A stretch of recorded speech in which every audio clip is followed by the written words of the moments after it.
बिस्मिल्लाहिर्रहमानिर्रहीम। अस्सलाम वालेकुम नाज़रीन, आप देख रहे हैं प्रोग्राम पब्लिक ओपिनियन और मैं हूं आपके साथ ज़रिया इरफान। 2025 पाकिस्तान की सफारती तारीख में एक गैर मामूली अहमियत का हामिल साल साबित हुआ। पाकिस्तान ने न सिर्फ शदीद आलमी दबाव, इलाकाई कशीदगी और बदलते हुए आलमी इत्तेहादों का सामना किया, बल्कि फ़ाल, मुतवाज़िन और नतीजा खेज सिफारतकारी के जरिए आलमी मंजरनामे में अपनी हैसियत को मौसर अंदाज में भी मनवाया। पाकिस्तान का मौक़िफ़ महज सुना ही नहीं गया, बल्कि बैनुल-अक़वामी सतह पर उसे तस्लीम भी किया गया।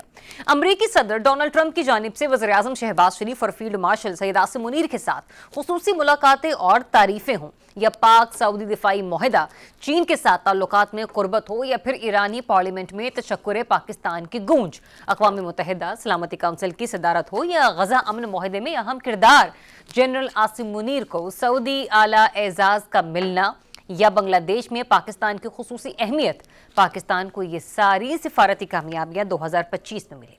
पाकिस्तानी फील्ड मार्शल के दौरे अमेरिका के बाद तजारती मुज़ाकरात में मुस्बत पेशरफ्त हुई। अक़वाम मुत्तहिदा के माहिरीन की जानिब से हाल ही में जारी होने वाली एक रिपोर्ट में भारत को जारे और भारतीय इक़दामात को गैर कानूनी करार दिया गया, जो एक लिहाज से पाकिस्तान की सबसे बड़ी सिफारती कामयाबी है, क्योंकि इसके जरिए पाकिस्तान के मौक़िफ़ को बैनुल-अक़वामी पज़ीराई और ताईद मिली। बरतानवी जरीदे डेली टेलीग्राफ ने पाकिस्तान की बैनुल-अक़वामी सतह पर कामयाब सिफारतकारी को तस्लीम करते हुए फील्ड मार्शल सैयद आसिम मुनीर को इस कामयाबी का मरकजी किरदार करार दिया। ट्रंप की फील्ड मार्शल आसिम मुनीर से कुर्बत ने पाक अमेरिका ताल्लुकात को नई जहत दी। डेली टेलीग्राफ के मुताबिक 2025 में पाकिस्तान ने आलमी मंजरनामे में अपनी सिफारती और अस्करी मौजूदगी को नुमायां तौर पर मजबूत किया।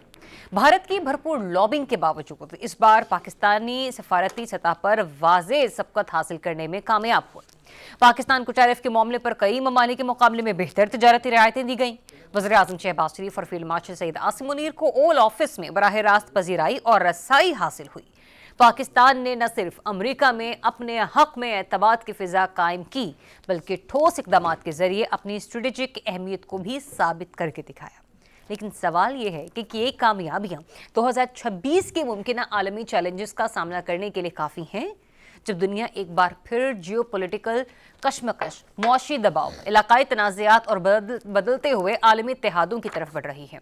तो पाकिस्तान को आने वाले साल में किन सिफारती इम्तिहानात का होगा, ये है हमारा आज का प्रोग्राम का मुफस्सिल निचोड़, जिसके बारे में बात होगी रिजवान रज़ी साहब आपसे और इसारा राना साहब आपसे आगाज़ कर लेती हूँ। मिर्ज़ी साहब, कहाँ देख रहे हैं आप पाकिस्तान को खारजी एतबार के हवाले से 2026 में, क्योंकि जो 2025 में हमने कामयाबियां समेटी हैं, ये तारीख की सबसे ज़्यादा, अगर मैं कहूँ, समेटी जाने वाली सिफारती कामयाबियां हैं, तो शायद ये गलत नहीं है। 2018 से पहले हमारे यहाँ ये होता था कि जैसे कोई नई सियासी हुकूमत तशरीफ लाती थी तो हमारी इस्टेब्लिशमेंट जो थी वो पूरा लाओ लश्कर लेकर 8 से 10 महीने, हद 14 महीने के बाद उसके ऊपर चढ़ दौड़ती थी।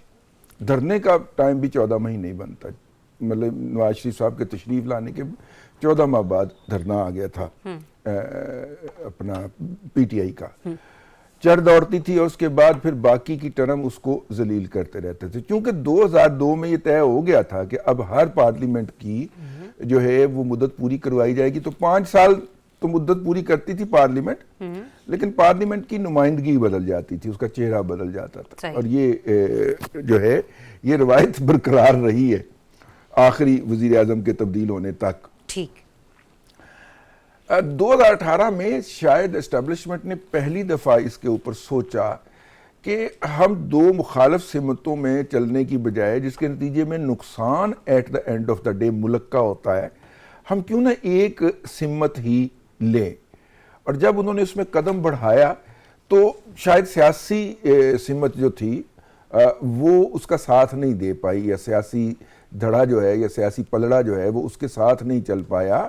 और हमें इस्टेब्लिशमेंट की तरफ से, और बाजवा साहब ने तो अक्सर चौथे के दिन जर्नलिस्टों को बुलाया होता था, वहाँ पे ये सुनने का मौका मिला कि जनाब हमने कहा फ़लाँ लीडर से, आलमी लीडर का वेलकम कर लें, ही रिफ्यूज़ड। हमने कहा फ़लाँ दौरे पे चले जाएं, ही रिफ्यूज़ड।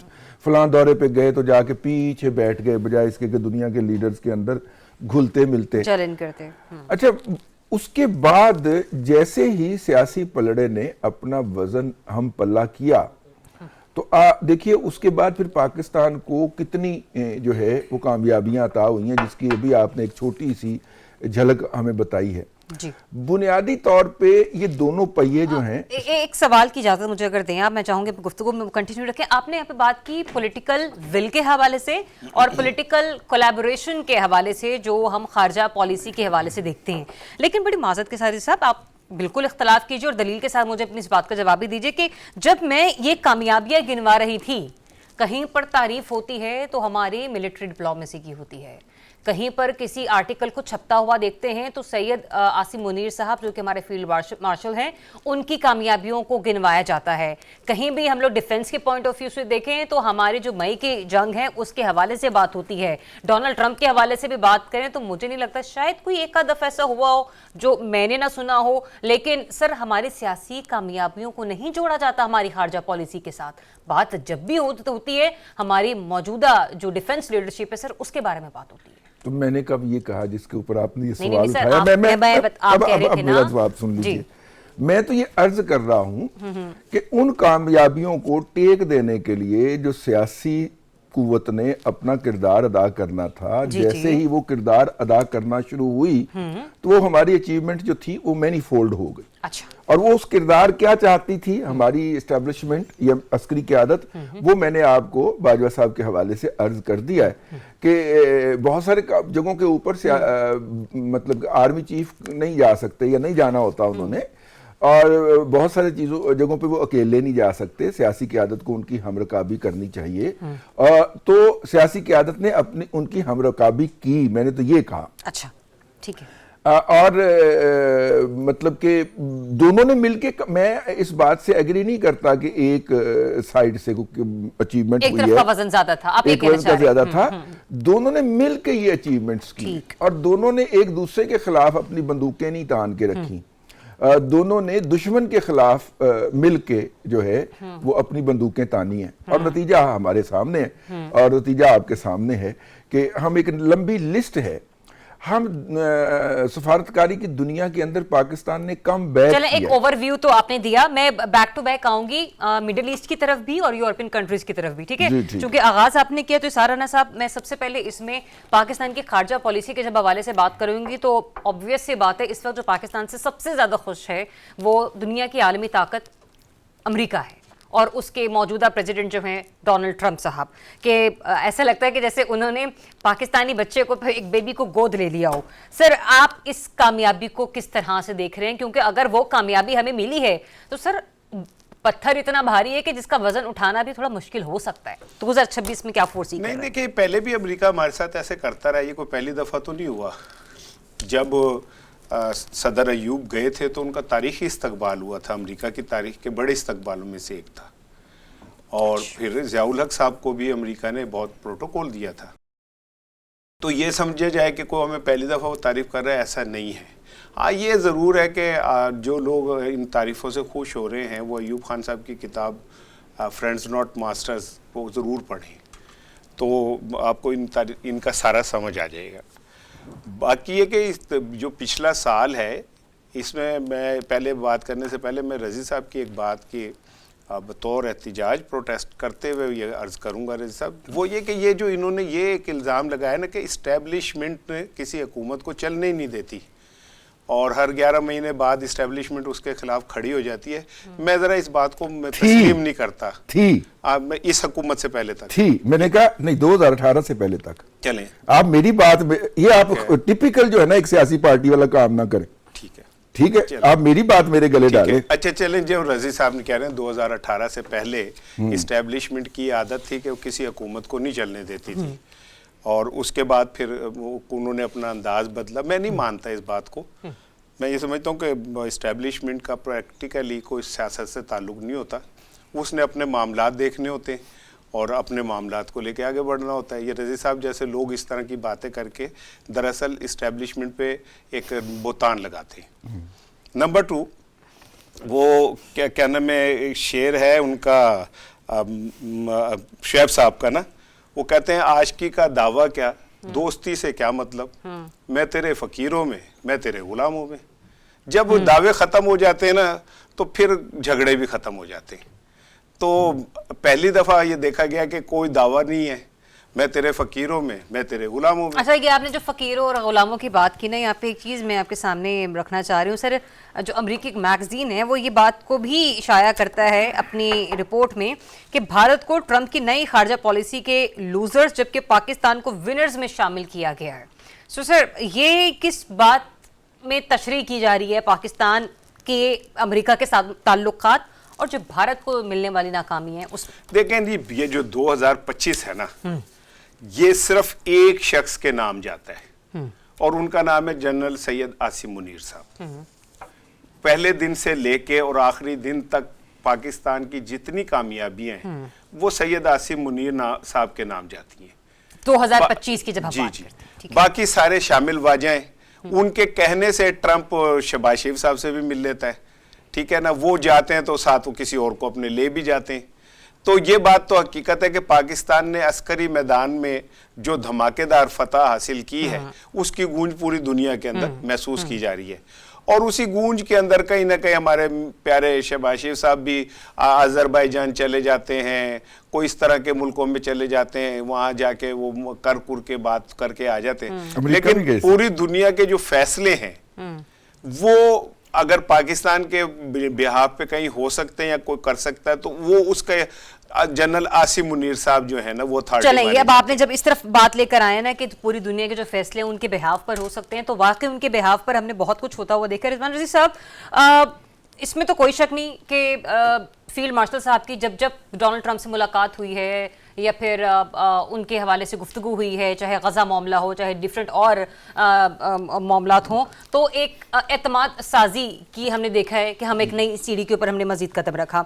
सर, अब जैसा मिडिल ईस्ट वाली साइड पर भी आ जाइए, जो पाकिस्तान और सऊदी अरेबिया के दरमियान जो दिफाई मुआहदा हुआ, सिक्योरिटी मुआहदे से मैं कहूँगी कि एक पर हमला दूसरे पर हमला तस्वुर किया जाना, आपने ही इस बात को एक्सप्लेन भी किया था कि माजी में इस किस्म की मिसाल गालिबन मौजूद थी या कुछ इस किस्म का मुआहदा था, लेकिन तहरीरी शक्ल उसको इस साल दी गई। तो सर, तहरीरी शक्ल दिया जाना ये नौबत ही क्यों पेश आई? मतलब मैं खारजा पॉलिसी के हवाले से बात कर रही हूँ।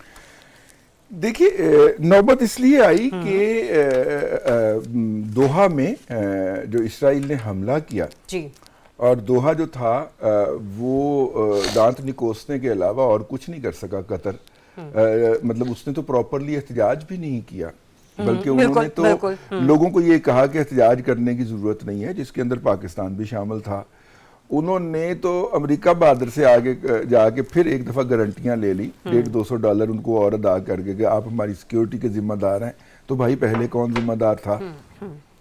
ठीक है, तो लेकिन वो ममालिक कि जिनके यहाँ स्टेक हाई थे, दोहा का स्टेक उतना बड़ा शायद ना उन्होंने समझा हो या उन्होंने अपनी निजात जो है वो अमेरिका की गोद में जानी हो, वो ममालिक, और ये सऊदी अरब बारिश का पहला कतरा है।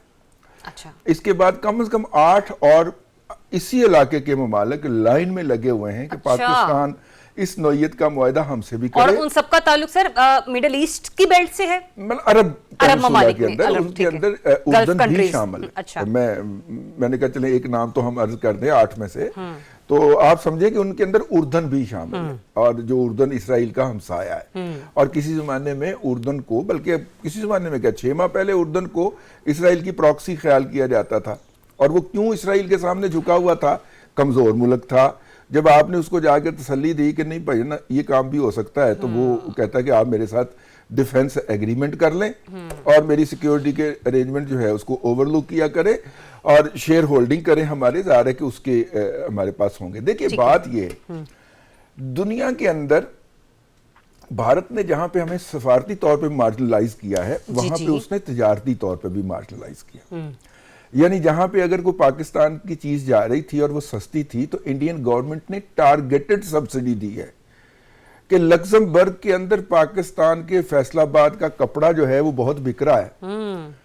तो उन्होंने पहले तो वो कपड़ा बनवाने की फैक्ट्रियां लगवाई, फैक्ट्री लगवाई, और फिर उस फैक्ट्री को सब्सिडी देके पाकिस्तान से वो मार्केट छीनी। मतलब इस तरह टारगेट करके राइस की हमारी मार्केट जो ट्रेडिशनली थी वो इंडियंस ने ऐसे छीनी और ये छीनी। और हुकूमत पाकिस्तान के एक्सपोर्टर को सब्सिडियां दे दे के थक गई कि यार कुछ एक्सपोर्ट बढ़ाओ। तो नेचुरल जो एक्सपोर्ट स्पीड से बढ़ती है वो बढ़ती रही है। لیکن ان کو بہت سارا جمپ سٹارٹ نہیں آیا. اب آپ نے کہا کہ ٹھیک ہے اگر ہماری جو معیشت جو ہے یا جو ایکسپورٹس ہیں وہ روایتی پروڈکٹس کے اندر نہیں بڑھ رہی, تو یہ جو ہم نے انڈیا کو مئی کے اندر دھول چٹائی ہے, اور اس کے لیے ظاہر ہے کہ تیاری ہوگی پچھلی کم از کم کچھ 7, 8, 10 سالوں کی تیاری ہوگی, جس میں ایکسرسائز شامل ہوں گی, ہائی ٹیک کے مختلف جگاڑ شامل ہوں گے جو آپ نے لگائے ہوں گے, ٹھیک ہے, اور دنیا کے کس ملک سے کون سا پرزہ لے کے آنا ہے اور اس کو کہاں پہ جوڑنا, یہ سارا کچھ آپ نے کیا ہوگا. اس کے بعد یہ ہوا نا کہ آدھے گھنٹے کے اندر بھارتی وزیر اعظم جو ہیں وہ جے ڈی وینس کے ذریعے امریکی صدر کے بیڈ روم تک پہنچ گئے کہ ہمیں معافی دلوا دیں, پاکستان ہمیں بہت پھینٹ رہا ہے. اور آدھا گھنٹہ نہیں ہوا تھا ابھی جنگ شروع ہوئے کہ ان کی کال چلنی شروع ہو گئی, اور درجن کے قریب کالیں تھیں تب جا کے لیا. کہنے کا مطلب یہ ہے کہ اب ہم نے اپنی اکانومی کو ڈیفنس کی سائیڈ پہ بڑھانا. ٹھیک ہے, 8 ہمارے پاس کسٹمر بھی آ گئے ہیں, اور اسی سے ہمیں زر مبادلہ بھی آنا ہے, یا ہمارے زر مبادلہ کے مسائل حل ہونے ہیں. تو ایسی صورت میں فرنٹ سے عاصم منیر صاحب ہی لیڈ کریں گے. ٹھیک ہے نا, وہ چونکہ دفاعی معاملات ہیں تو ان کو اپنا شہباز شریف صاحب لیڈ نہیں کر سکتے. ٹھیک ہے, شہباز شریف صاحب تو ایف پی سی سی آئی کے ایکسپورٹر کو لیڈ کر سکتے ہیں نا. تو اگر ڈیفنس کی ایکسپورٹ ہونی ہے, ایکسپرٹیز جانی ہے, تو اس کے اوپر فائنل یس یا فائنل نو تو عاصم صاحب کی ہونی ہے. ٹھیک ہے رضا, پوائنٹ آپ کا آ گیا. یہ تو ہم نے 2 بڑے معیشتوں کو ڈسکس کیا, لیکن ایک اور بہت بڑی باروب معیشت اور خارجہ پالیسی ہماری کنیکٹ ہوتی ہے سر چائنا کے ساتھ. کیا یہی مراسم, یہی تعلقات ہم نے اپنے 2025 میں چائنا کے ساتھ بھی برقرار رکھے ہیں؟ وہاں پر بھی ہم نے اپنی اعتماد سازی کا کام اسی طریقے سے انجام دیا ہے جیسے ہم نے ڈونلڈ ٹرمپ کے لیے کیا, جیسے ہم نے شی جن پنگ کے لیے سعودی جو ولی عہد ان کے ساتھ کیا؟ دیکھیں, ایک تو رضی صاحب نے جو یہ بات کی ہے نا کہ بھارت نے ہمیں اقتصادی طور پہ ہرانے کے لیے کیا پلان کیا ہے, میرا سوال یہ کہ تو جواب میں ہم نے کیا کیا؟ ہم نے بجلی مہنگی کر دی, ہم نے کارخانوں کو بند کرنے کے لیے اپنا پورا زور لگا دیا, ہماری فیصل آباد کی انڈسٹری تباہ ہو کے رہ گئی, ہمارے ایکسپورٹرز گھر بیٹھ گئے جا کے, اور ہمارے تاجروں نے اسحاق ڈار صاحب کے آگے ہاتھ جوڑ کے کہا کہ ہمیں معاف کر دیں. آپ ہم نے یہ کیا ان کے جواب میں. تو اس سے آپ کو لیڈرشپ کا فرق محسوس ہو سکتا ہے, سمجھ سکتے ہیں. میں بڑے احترام سے کہہ رہا ہوں یہ بات کہ پاکستان الحمدللہ آج ان ممالک میں جن سے لوگ کہتے ہیں کہ جی ہمیں اپنے سائے عافیت میں پناہ دے دیں, ٹھیک ہے نا. بات یہ کہ چائنا ہمارا وہ ذرا آپ مجھے بتا دیجیے گا, میں آپ کا بڑا بھائی ہوں, میں غلط انگلش بولنے لگا ہوں, وہ ڈیپر دین ہنی اور سویٹر دین سی کیا تھا وہ بتائیے. جو بھی تھا لوگ سمجھ گئے. نواز شریف صاحب بھی بھول گئے تھے نا, نواز شریف کو شہباز شریف صاحب نے یاد دلایا تھا. میں اسی لیے کہہ رہا ہوں میرے لیے اب میرے شہباز نہیں ہے سر, یقین کریں میرے لیے اب شہباز شریف ہی ہیں. میں اللہ کی قسم آپ نواز شریف ہیں اس لیے میں شہباز نہیں ہوں. نہیں, آپ نواز شریف بنے, آپ پھر شہباز شریف بننا نہیں کیے گا. میں آپ بڑا بھائی ہوں آپ کا, اور آپ میرے چھوٹے بھائی ہیں, میرے لیے آپ شہباز شریف ہیں. ساری عمر کا بھی دھوکہ نہیں دوں گا آپ کو. جی جی بالکل, تمام تر پیشکشوں کے باوجود. نہیں بالکل. بات یہ کہ چین کے ساتھ ہم چاہیں بھی نا تو اپنا فاصلہ نہیں کر سکتے. اس کی ریزن یہ ہے کہ ہم دونوں کے مفادات اس طرح جڑے ہوئے آپس میں, اور یہ ہماری طرف, خالی ہماری طرف سے نہیں ہے, چین کا بھی یہی مسئلہ ہے. ہم چین کے فرنٹ لائن ڈیفنس ہیں, ٹھیک ہے نا. بھارت ہو کوئی بھی ہو, چین کے آگے ہم کھڑے ہوئے, تو چین ہم سے دور نہیں جا سکتا. ہم جتنے مرضی بے وفا ہو جائیں, ڈیٹے ہم جا کے امریکہ سے ماریں, ٹھیک ہے, لیکن چین سے ہم کٹی نہیں کر سکتے. لیکن اس کے باوجود پچھلے 1 سال میں چین قدرے خاموش رہا ہے. ہاں, لیکن میں یہ بھی پوچھنا چاہ رہی ہوں نا رانا صاحب, جو میرا آپ سے سوال بھی تھا کہ آپ نے کہا نا کہ چولی دامن کا ساتھ ہی لے لیجئے, اگر اس کو تھوڑا سا آسان کر لوں. تو رانا صاحب پوائنٹ یہ بھی آ جاتا ہے کہ سر وہ اعتماد سازی ہم نے وہ ایک کہا بھی ہے چائنا کو اپنے بیہیویئر سے, فورن بیہیویئر سے, کہ نہیں ہمارے لیے آپ ویسے ہی مقدم ہیں. ایسے ہی ہے, لیکن میری جو اوورآل آبزرویشن ہے وہ یہ کہ چین ہم سے خوش نہیں ہے. یہ میری آبزرویشن ہے, maybe I am wrong. اچھا ٹھیک ہے. لیکن جو موجودہ, لیکن وہ چونکہ چین اتنے گہرے لوگ ہوتے ہیں کہ آپ ان کے چہرے کے ایکسپریشن سے نفرت یا محبت کا اندازہ نہیں کر سکتے.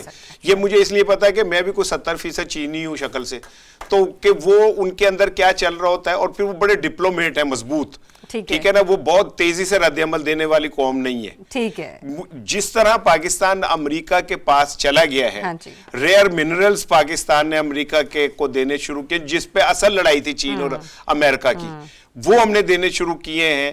پھر جس طرح بگرام ایئر بیس کے لیے ہم کام کر رہے ہیں, جو چین کے لیے ایک سمجھ لیں ایک خطرناک ترین کام ہوگا, ٹھیک ہے, تو ان معاملات میں چین کو یہ پسند تو نہیں آ رہا ہوگا, لیکن اگر وہ مصلحتاً خاموش ہے تو اس کا مطلب یہ نہیں ہے کہ چین ہم سے کوئی بہت قریب ہے. ہماری مجبوری ہے دونوں کی کہ ہمیں ساتھ رہنا ہے. چلیں ٹھیک ہے, مجھے کوئکلی ایک بریک لینے کا کہا جا رہا ہے. ناظرین جب آؤں گی تو میں اسی خارجہ پالیسی کو مزید ڈسکس کروں گی, دو مختلف اینگل کے ساتھ. جانے سے پہلے ریویل کر دیتی ہوں کہ غزہ پالیسی پر پاکستان سمیت جو دیگر عرب ممالک ہے وہاں پر پاکستان کا کردار کیا ہوگا. اور رضا صاحب آپ سے آ کے بھی جو بھی انہوں نے بات چھوڑی نا رانا صاحب نے چائنا کے پوائنٹ آف ویو سے, ٹھیک ہے, کہ کہاں کہاں پر چائنا کو تحفظات ہیں لیکن وہ پھر بھی مصلحتاً خاموش ہے, اس کو بریک کے بعد آ کے ڈسکس کرتے ہیں. Stay tuned.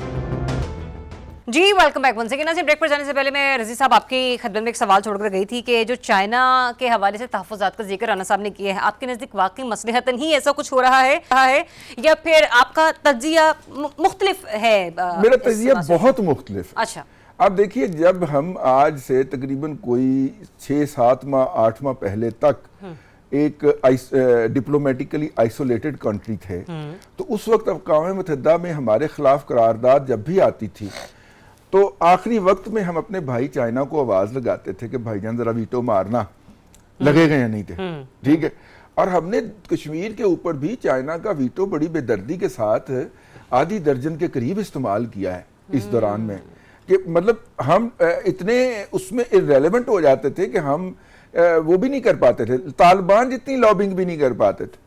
اور حالانکہ ہمارا پورا انفراسٹرکچر ایگزسٹ کرتا تھا دفتر خارجہ کا, اور ہمارے خلاف قرارداد آ جانی. چائنا نے ہمیں اس وقت کہا کہ بھائی نا ہم آپ کے لیے حاضر ہیں, ہمارا ویٹو بھی آپ کا ہے, لیکن آپ بھی تو اپنے پاؤں پہ تھوڑا سا وزن ڈالیں نا. اچھا, پھر بہت ساری چیزیں چینج ہوئیں. جب سی پیک سائن ہوا تو یہ بات طے تھی کہ یہ 2 طرفہ معاہدہ ہے, کسی ادارے کے ساتھ اس کی ڈیٹیل شیئر نہیں کی جائے گی. اس کی وائلیشن ہوئی, پی ٹی آئی اقتدار میں آئی, اس کی قیادت نے بھڑکیں لگائیں اور پورے کے پورے ایگریمنٹ اٹھا کے امریکہ بہادر کو دیے. اگر وہ براستہ آئی ایم ایف جاتے تو مجھے ذاتی طور پہ کوئی اعتراض نہ ہوتا, لیکن براہ راست جا کے ان کی خدمت میں پیش کر دیے. اب جب پی ٹی آئی کی حکومت رخصت ہوئی اور ہم گئے چائنا کے پاس کہ سی پیک ریوائیو کریں, تو انہوں نے کہا بھائی جان آپ پہلے خلاف ورزی کر چکے ہیں, تو اب اس کا کوئی نیا میکانزم نکالتے ہیں. پہلے تو وہ کہتے تھے کہ جی پیسہ بھی ہم دیں گے, کمپنی بھی ہم دیں گے پروجیکٹ لگانے کے لیے جو لگائے گی, اور اس کے آخری ایگزیکیوٹ کر کے اس کو چلا کے بھی ہم آئیں گے, جیسے کہ لاہور کی اورنج ٹرین چل رہی ہے, ٹھیک ہے. اب وہ کہتے ہیں کہ نہیں, پیسہ ہم دیں گے 40% تک میکسیمم, باقی آپ کوئی ورلڈ بینک سے پکڑ لیں, کوئی ایشیائی ترقیاتی بینک سے پکڑ لیں, کسی ملک کو ڈال لیں اس کے اندر, تاکہ سی پیک کے اندر جو ہے صرف یہ نہ ہو کہ یہ کوئی چین کی سرمایہ کاری ہے, کیونکہ امریکہ ہمارا مخالف ہے, اور اس کے نتیجے میں آپ پہ عذاب اتر آتا ہے, آپ کے یہاں پولیٹیکل ڈسٹیبلائزیشن پیدا کر دی جاتی ہے. تو یہ پہلے دن سے ہمارے ساتھ یہ ایگریمنٹ ہے سی پیک 2 کے نام سے جو ہم چیزیں بحال کر رہے ہیں. اب دیکھیے کہ چائنا نے ML1 کے لیے فنانسنگ کرنی تھی, نہیں کی. آپ نے متحدہ عرب امارات کے ذریعے اب آپ کراچی سے لے کے سکھر تک کی ڈوئل جو ریلوے ٹریک ہے اس کی ریپلیسمنٹ کرنے جا رہے ہیں. کچھ اس کے لیے قرض ایشیائی ترقیاتی بینک دے رہا ہے, کچھ دے رہا ہے متحدہ عرب امارات, اور یوں ہم یہ جو ہے 380 کلومیٹر کا یا 480 کلومیٹر کا سیگمنٹ کر رہے ہیں. تو کہنے کا مطلب یہ تھا, آخری بات بھائی, ہمارے جی ڈی پی کا سائز تھا $280 ارب, اس سے ہم نے بڑھا کے اسے $411 ارب کیا. اس دوران ٹیکس ہم نے بڑھایا ہے 4 گنا, جس کو ہم بہت زیادہ اچیومنٹ بتاتے ہیں. اب $280 ارب سے $411 ارب دگنا بھی نہیں بنتا ہے نا, دگنا بھی نہیں بنتا. اور ٹیکس آپ نے کتنا بڑھایا, 4 گنا, یعنی آپ بلکہ 5 گنا ہونا ہے اس سال. آپ نے اسی اکانومی کو نچوڑ کے رکھ دیا ہے, اور بزنس مین نہیں نچڑتا, اس کے اوپر جب برڈن آتا ہے وہ اسحار رانا کی طرف منتقل کر دیتا, وہ ذریعہ آپ کی طرف منتقل کر دیتا. سر ویسے ہی جیسے وہ پی آئی اے کا سیلز ٹیکس معاف ہوا, हाँ, अच्छा। वो नहीं होता। वो सेठ जो है वो या हुकूमत से रायत ले लेगा या पास ऑन कर देगा। ले दे के असल में वो अजाब गिरता है अवाम के ऊपर, और खास तौर पे जो फिक्स्ड इनकम ग्रुप होता है। ये मोटरसाइकिल रिक्शा चलाने वाला है, पेट्रोल की कीमत बढ़ेगी, वो किराया बढ़ा देगा। साहब ये 553 अरब रुपए हो तो कितने डॉलर? पौने के 2 अरब डॉलर।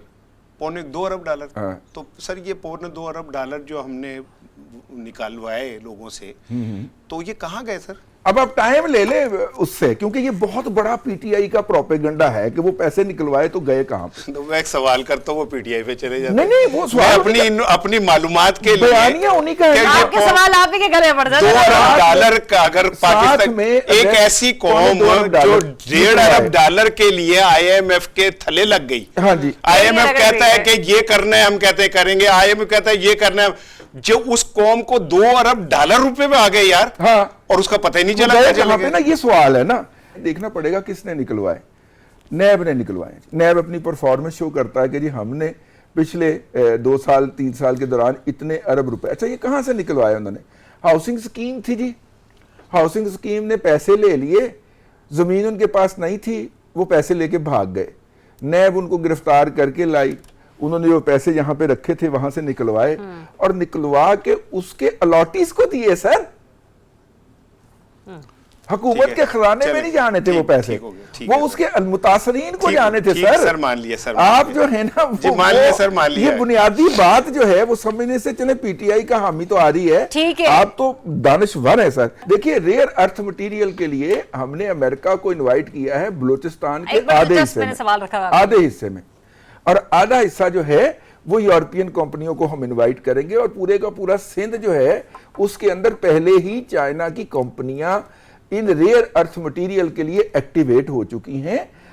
मेरा मतलब है कि हम इंगेज करना चाह रहे हैं पूरी दुनिया को, और उन यूरोपियन, अमेरिकन या चाइनीज कंपनीज के शेयर जो हैं सऊदी गवर्नमेंट कहती है कि हम खरीदेंगे, यानी at the end of the day finances वो प्रोवाइड कर रहे होंगे। तो बहुत सारी चीजें डेलिकेट होती हैं। मैंने आपको बहुत वक्त दे दिया, टोटल 6 मिनट मैंने आपको दिए। राना साहब आपकी तरफ आ रही हूँ, आई नो वक्त कम होगा लेकिन फिर भी मुझे पता बात कर लेंगे। गजा पॉलिसी के हवाले से तो मैंने पाकिस्तान की खारजा पॉलिसी की स्ट्रेटेजी आपसे जाननी है। एक और बड़ा इंपॉर्टेंट सवाल कि जिसकी वजह से आज डोनाल्ड ट्रंप भी हमारी तारीफों के पुल बांधते 10 मई की जंग, लेकिन वो जंग हुई क्यों थी वो नाजरीन की रहनुमाई के सर इंडस वाटर ट्रीटी वाला मामला।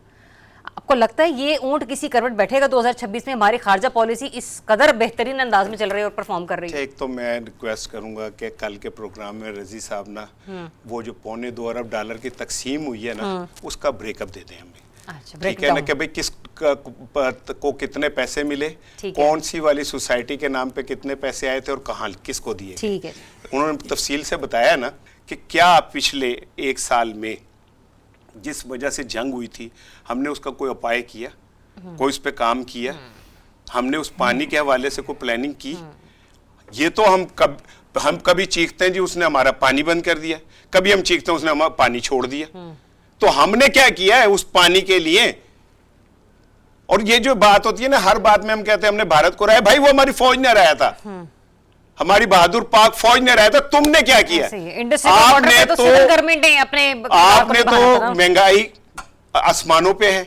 ठीक है, अभी ब्रेक के बाद मुझे सवाल कीजिएगा, मैं आपको वो दूंगा कि इस साल में कितनी कीमतें बढ़ी हैं। ठीक है, महंगाई आपकी, बेरोजगारी आपकी अरूज पे चली गई, आपकी क्या कहते हैं सनतें बंद हो गई, मल्टीनेशनल कंपनियां आपको छोड़ के चली गई, बिजली आपने महंगी कर दी, गैस आपने महंगी कर दी, खाना पीना आपने महंगा कर दिया। ठीक, आपने क्या किया? तुसी अपनी दसो। मैं आपसे सवाल करता हूं कि जनाब बताएं, कराची के अंदर अभी तक आप गटर नहीं लग गए, ढक्कन नहीं लगा सके, आप कहते हैं हमारी फौज ने इंडिया को हरा दिया। मैं कहता हूं सर लोग भूखे मर रहे हैं, बेरोजगारी बढ़ गई है, आप कहते हो देखा हमने इंडिया के 8 तैयारे गिरा दिए। मैं कहता हूं सर इकोनॉमी बढ़ गई, आप कहते हैं देखा जी हमने पूरी दुनिया में बता दिया कि हम इंडिया को हरा सकते हैं। भाई आप बताएं, यू आर अ पॉलिटिशियन, आपको जवाब देना अपनी सियासत का। ये पाक फौज के कारनामे जो हुए हम उन्हें सलाम पेश करते हैं। तो फिर ये इंडस रिवर वाटर का भी मेरे ख्याल मुझे नहीं जोड़ा है, वो हम पाक फौज हमें इस जोगे ही नहीं है, तो कुछ करना नहीं है। चलो अब उन्हीं के पास इंशाल्लाह सब कुछ है, कोई ऐसी बात नहीं है और अल्लाह बेहतरी करेगा। तो ये जो गजा मामला है सर, लास्ट कमेंट उसके ऊपर। मैं ना बड़े एहतियात से और एहतराम से मैं अपने फील्ड मार्शल साहब से दरख्वास्त करता हूँ कि सर गजा में अपनी हम जब फौज भेजें तो पूरी कौम को एतमाद में लें, पूरी कौम के एतमाद के साथ ये फैसला होना चाहिए, क्योंकि it's a very sensitive decision. इसमें हमारे मजहबी जज्बात हैं और हम चाहते हैं कि इस पे जो भी हम फैसला करें बतौर कौम करें, ताकि किसी एक को भी बोलने का मौका ना मिले। मैं अर्ज करूंगा कि भाई जो है वो एक पार्टी का प्रोपेगेंडा करके आने की बजाय खबर पढ़ के आया करें। आज की इतला है कि कल नेतन्याहू की जो मुलाकात हुई है रात अमरीकी सदर के साथ, उसने पाक फौज के ISF के ऊपर जो है वो इतराज़ कर दिया है, और जो पहले तुर्की पे था अब वो पाक फौज पे भी इतराज़ हो गया। मेरी बात सुने, मैं इनकी बात को मानता हूँ, किसी तजियाकार को किसी पार्टी का प्रोपेगेंडा नहीं करना चाहिए। नहीं प्रोपेगेंडा पढ़ के नहीं मैंने तो सुन ले पाकिस्तान की फौज जो है फिलहाल नवंबर में उसकी रवानगी की तैयारी रुक चुकी है, वो कोई जाने के लिए तैयार नहीं है। इसीलिए ये जो प्रोपेगेंडा के जी वहां पे जा रहे हैं और ये करने जा रहे हैं, और वो वाजे कर चुके हैं कि हम हमास पे डिफेंस नहीं करने जा रहे हैं। मैंने ये कहीं कहा है कि वो जा रहे हैं क्या करने जा रहे हैं? मैंने कहा अगर जाए तो ऐसे करें।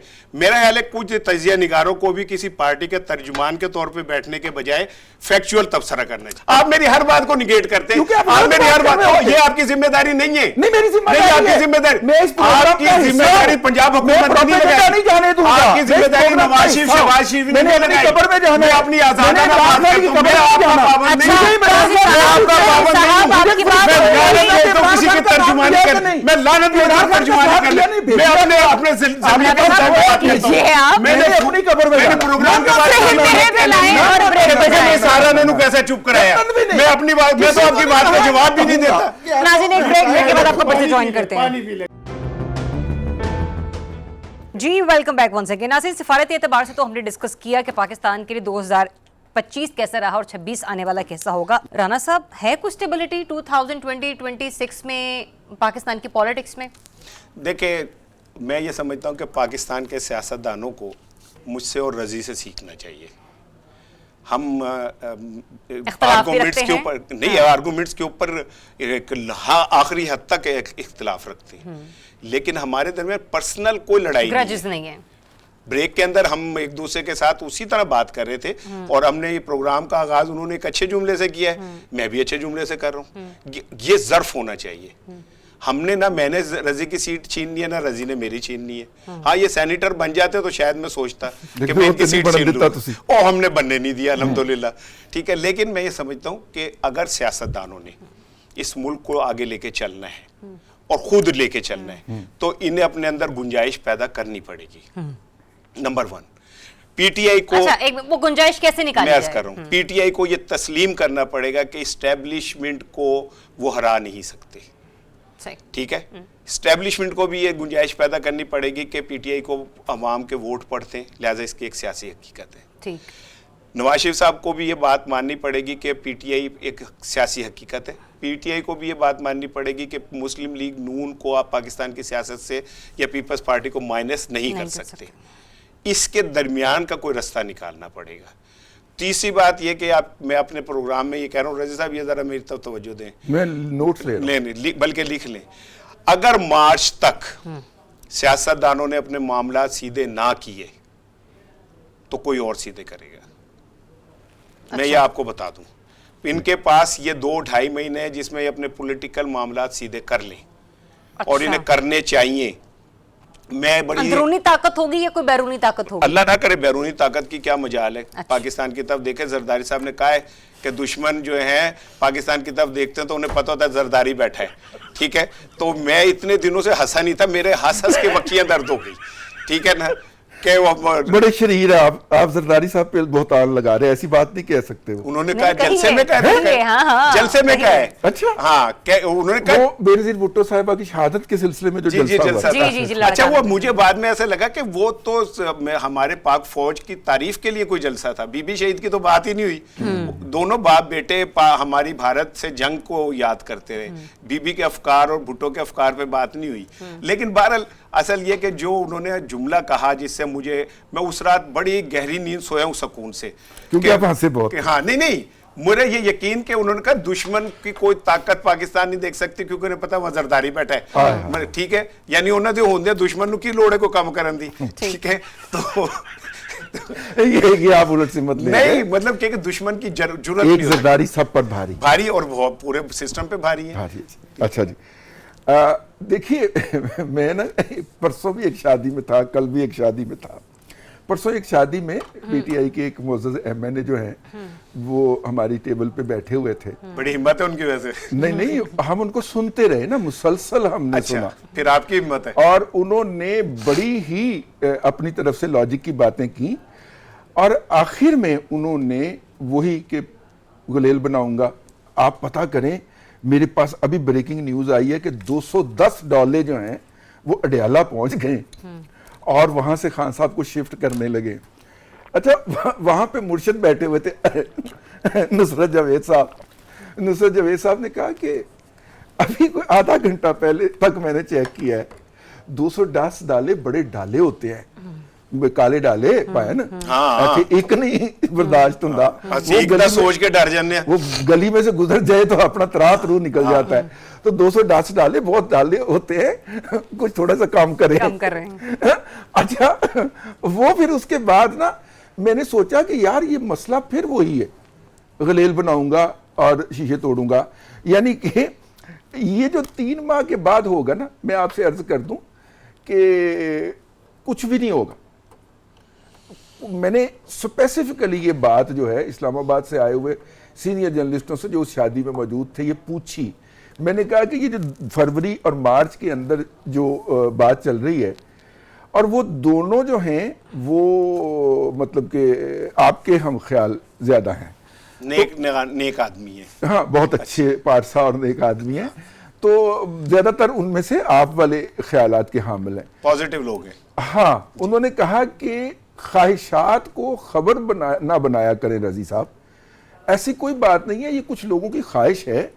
और जिस बंदे ने ये खबर दी है पिछले 20 साल में उसकी कोई खबर दुरुस्त साबित नहीं हुई। कौन है, क्या नाम है? उन्होंने बताया किसी का नाम मुनासिब नहीं लगता ऑन एयर बात करना। मैं इसको अगर बड़ी सादगी में लेकर आऊं रजी साहब, लेकिन मैं आपको ये बात जरूर बता सकता हूं कि फरवरी मार्च के अंदर जो पाकिस्तान को बहुत सारे ज़र मुबादला के मसाइल का सामना था वो हल होने जा रहे हैं। यूएई वाले हल हो गए, चाइना वाले हम हल कर लेंगे, वापस करने हैं हमने वो पैसे, क्योंकि अब वो आ गए कि भाईजान इतनी देर आपने हमारे पैसे इस्तेमाल कर लिए, अब वो वापस करें। यूएई के सदर आए थे, उनके साथ हमने मामला बराबर कर लिया है। अब सऊदीया वाले हैं, हो सकता है सऊदी अरब वाले कह ले यार रख ले आप, ठीक है कोई मसला नहीं है। और चाइना जो है उनको भी हमने वापस करने हैं पैसे, जो लाइबिलिटीज उनकी खड़ी हुई हैं सीपैक चलिए इसको अगर मैं बड़ा प्रिसाइज भी करूं, रजी साहब आप ये कहना चाह रहे हैं कि क्योंकि मौशी तौर पर हुकूमत थोड़ी बहुत स्टेबल हो जाएगी अपने इन रिजर्व्स के पॉइंट ऑफ व्यू से, तो इसलिए उसको किसी का कोई भार नहीं है। तो रही बात ऑपोजिशन की, हाँ एक कंक्लूडिंग बात मैं कह दूं, नहीं अभी कंक्लूड नहीं कर रही मैं, मैं सिर्फ वो इस बारी इस अपनी इस बात में की बात करें। पाकिस्तान के अंदर सियासी इस्तेहकाम तब तक नहीं आ सकता जब तक मुआशी तौर के ऊपर इस्तेहकाम नहीं आएगा। हुकूमत की तमाम तर जो हरकत व सकनात हैं मुआशी इस्तेहकाम लाने की, उनके नताइज अभी तक बरामद नहीं हुए। ये मेरी तरफ से इस हवाले से। लेकिन सर मौशी इस्तेहकाम का तो फायदा हुकूमत को होगा ना, मौशी इस्तेहकाम का फायदा ना होना तो अपोजिशन के हक में जाता है, ठीक है। तो फिर इससे अब मैं कैसे कनेक्टिविटी जोड़ूं कि सियासी इस्तेहकाम जो है उससे मुस्तहकम हो जाएगा।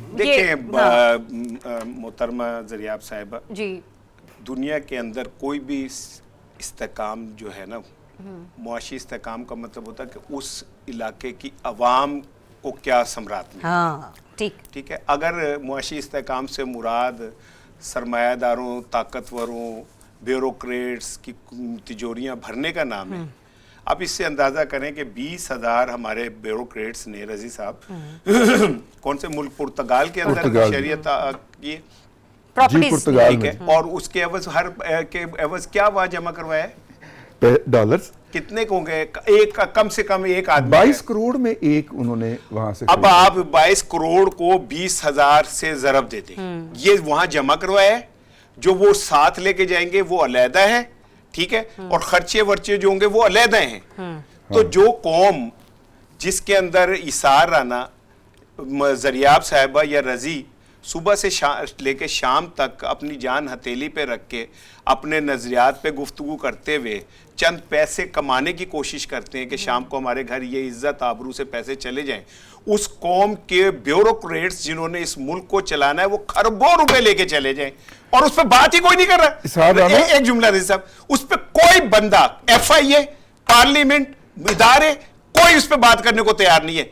इसलिए तैयार नहीं है कि मजा दिया पैणा दिया ने, ये ताकतवर ऊपर ऐसे करके बैठे हुए, गठजोड़ करके इनका नेक्सिस है।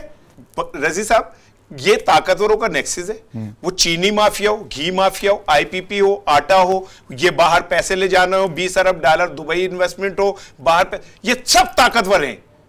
इसके नीचे हम रुलते फिरते आपस में लड़ते, एक दूसरे के गिरेबान पकड़ते भंबोड़ते हुए लोग हैं जो अपने अपने अकायद की खातिर जान दे के समझते कि हमने जन्नत खरीद ली है।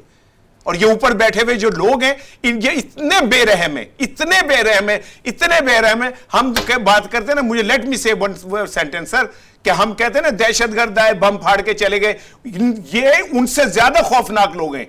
ये कौमों को मुआशी तौर पे जितना तबाह करते हैं, मेरी आने वाली नस्लों को तबाह करते हैं। ये जिम्मेदार है कौन सा मुआशी इस्तेकाम यार, कौन सा सियासी इस्तेकाम? कोई इस्तेकाम नहीं होता।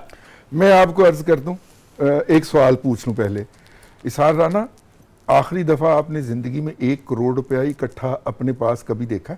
खुदा की कसम, देखने के ये इसकी एक्सेप्शन है, ये अमीर खातून है? इसके पास हो सकता है ना, आपने देखा है ना मैंने देखा है, हमने अपनी सारी उम्र में नहीं देखा। नहीं, ये ऐसे भी कर लें, देखना तो दूर की बात है कि कभी हमने ऐसे सोचा कि लो जी 1 करोड़ साढ़े को आ गया या आ रहे हैं हमने। मैं तो इसकी गाड़ी देख के मेरा कभी कभी दिल करता है कि वो बोतल के ढक्कन से चिड़ीट ताकि हमें जो तकलीफें इन्हें भी तकलीफ। अच्छा, अब आएगा ये मुआशी इस्तेहकाम की तरफ। रूसी कहावत है कि हुकूमत को सबसे पहले एप्रिसिएशन और सबसे पहले गाली किचन से पड़ती है।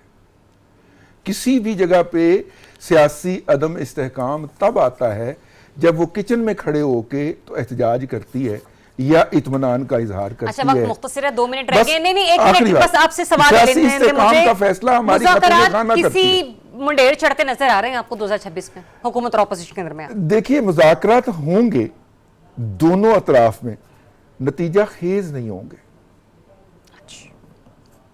इनकी बात में बड़ा वजन है। हाँ, बिल्कुल सुन ली मैंने उनकी बात, और इसीलिए मैंने बहुत ही मुख्तसर रख के आपको मैंने कहा मुख्तसर ये कि बचपन में हम गुड्डे गुड़िया की शादी करते थे, तो हमें पता होता था कि इस गुड्डे गुड़िया की शादी से प्रोडक्शन कुछ नहीं होनी ठीक है ना, ये शादी है बस। हाँ। खा लेंगे वो बच्चों की तरह, कोई हासिल नहीं होने। वो आपने बेहतर लफ्ज कह दिया, मुझे आ नहीं रहा था कि ये इस ब्याह से मतलब कोई आगे कोई बेहतरी नहीं होगी, बस ये जरा सिलसिला चलता है। पोजीशन क्या होगा फिर 2026 में? फिर यही होगा, दिल के मारो का न कर गम के ये अंदोह नसीब, दर्द भी दिल में ना होता तो कराए जाते। बस इनके जिम्मे यही काम होगा। ठीक है नाज़रीन, प्रोग्राम का वक्त खत्म हुआ जाता है। मुझे रिजवान रज़ी साहब इजाजत, अपना बहुत सा ख्याल रखिए। अल्लाह हाफ़िज़।